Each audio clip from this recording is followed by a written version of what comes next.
Thank you for joining me today to talk about our story on sustainability.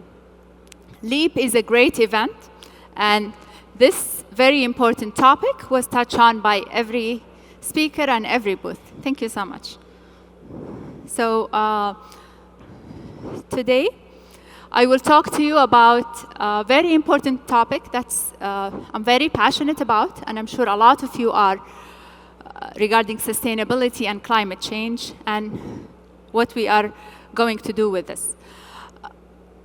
At Microsoft, we see sustainability and climate change as one of the greatest challenges that humans face.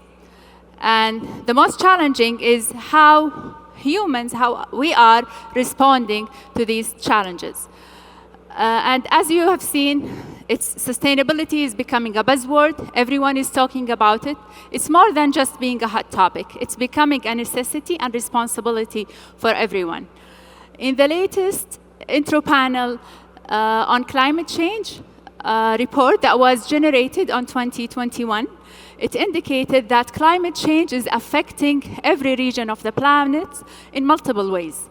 And these changes are caused by carbon dioxide and the human-induced GHG emissions that is under control of the actions of humans.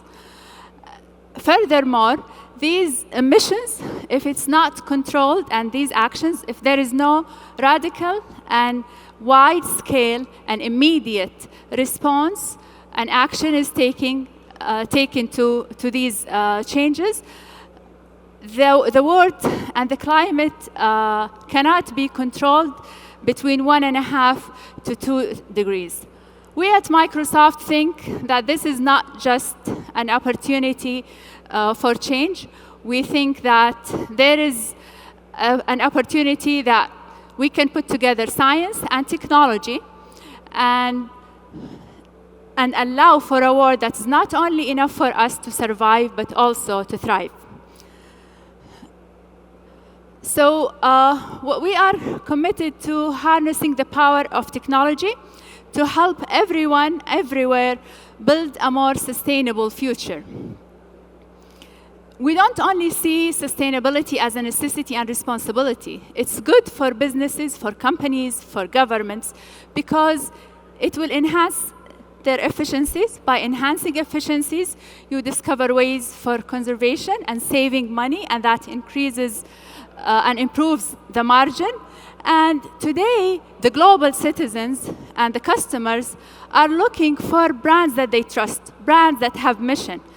Latest survey of Nielsen indicates that 80% of global customers indicate that they will trust a brand that has a sustainability mission or a mission that is relevant to the environment. Furthermore, when we look at economic data, there is huge opportunity with all of these initiatives that are happening around climate control. There is a market of $60 billion globally in energy optimization opportunities that are generated from governments and institutions on initiatives related to sustainability. Precision agriculture is making a value of market of $21 billion. The economic benefits that are coming from these actions are $26 trillion by 2028. Furthermore, the carbon offset market will grow to $200 billion of valuation. So it is an opportunity and good for business. We at Microsoft have committed around 4 pillars: carbon, water, waste, and ecosystems. And our commitment is to sustainability. It's not new. It's about a decade ago.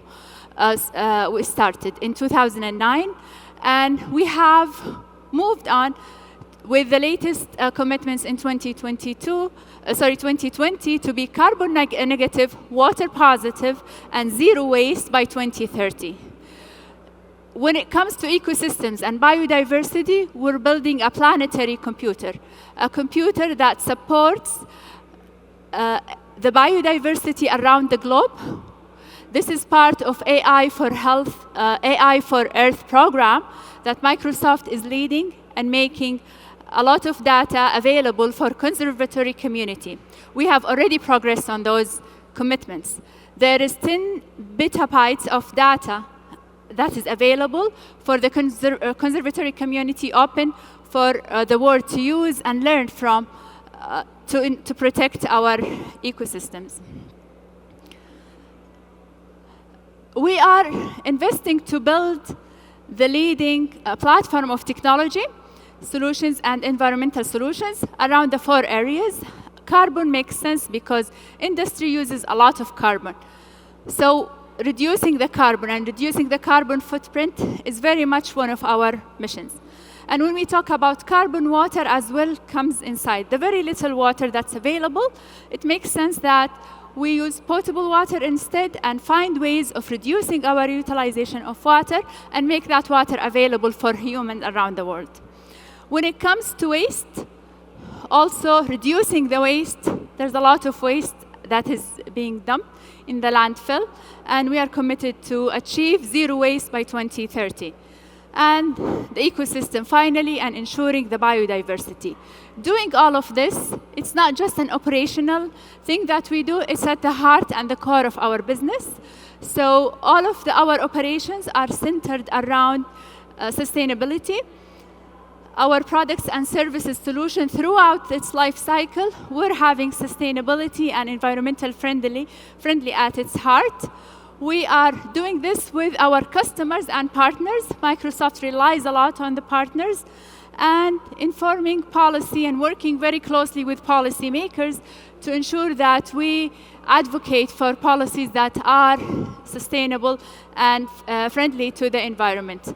Our employees are at the heart of all of this. They keep pushing us to achieve more and challenge us. Now, I'd like to share with you some of the examples of how we are doing this and how you can increase your contribution to sustainability and decrease your carbon footprint. Migrating to Microsoft Cloud for sustainability, we did migrate 2,000 applications, and we studied what if organizations used cloud applications versus the regular traditional on-prem. And what we found out is that those the utilization of on-cloud versus on-prem reduced the carbon footprint by 98%. Furthermore, 93% energy saving. So that's a huge contribution.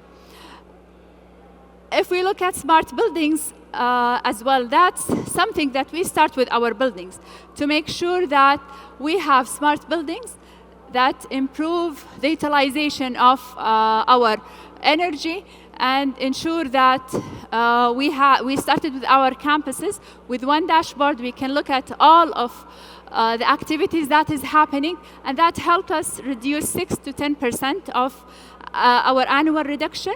And now with new technologies, we're looking at further reductions of energy on the campus. Same for the water. We're moving to potable water to achieve net zero non-potable water certification in one of our campuses. And what we did as well, we understand that not every company can institute taxes.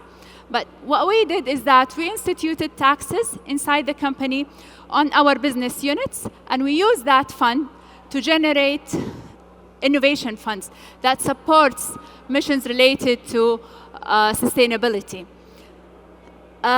This fund has been now increased, and it's going to be spanning more business units.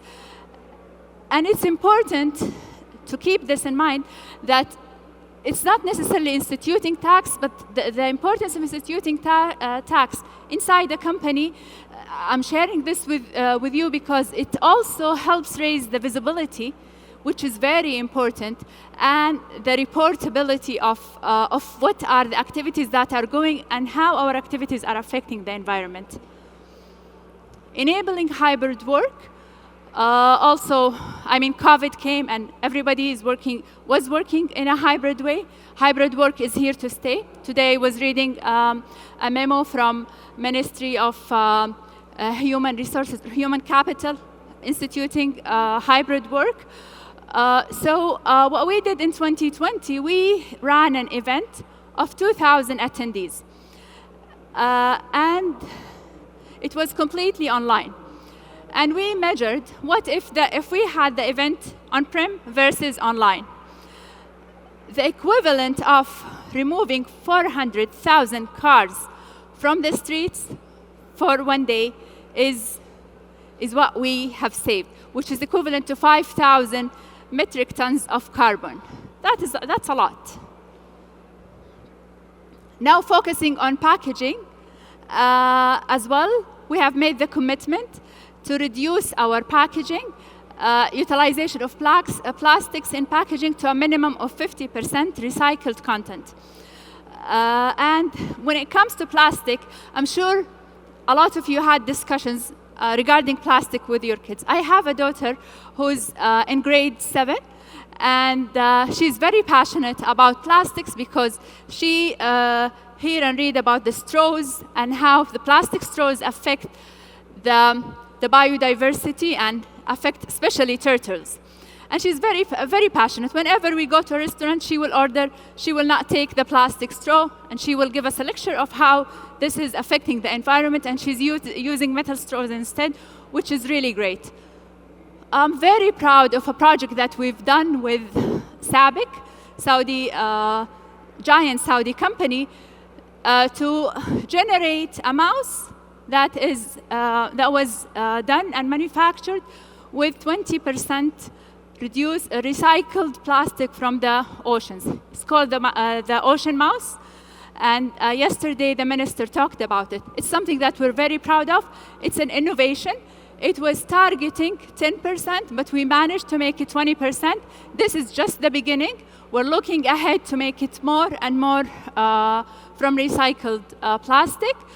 The 1,000 tons of the recycled plastic that was used is equivalent to 20 million bottles of plastic of half a liter that is used. So this is very important for us. Now, the supply chain and decarbonizing the supply chain, which is very challenging. It's not easy. Looking at Scope 1 emissions is probably challenging, but it's the easiest. Scope 2 and Scope 3, when it comes to suppliers, it's challenging. We are asking our suppliers or holding them accountable to reduce their carbon footprint. And part of our procurement, we are including a clause regarding sharing with us what they are doing with their carbon. And finally, these are the takeaways from Microsoft sustainability journey. Migrating to cloud reduces your carbon footprint. Smart building solutions increase your sustainability. Carbon taxes institutions help in raising the awareness. Hybrid work and virtual events also they have great contribution, and reducing the impact of supply chain. So we all have a responsibility when it comes to climate change and sustainability. Please find your mission and start today. Let's all start leaping sustainability. Thank you very much.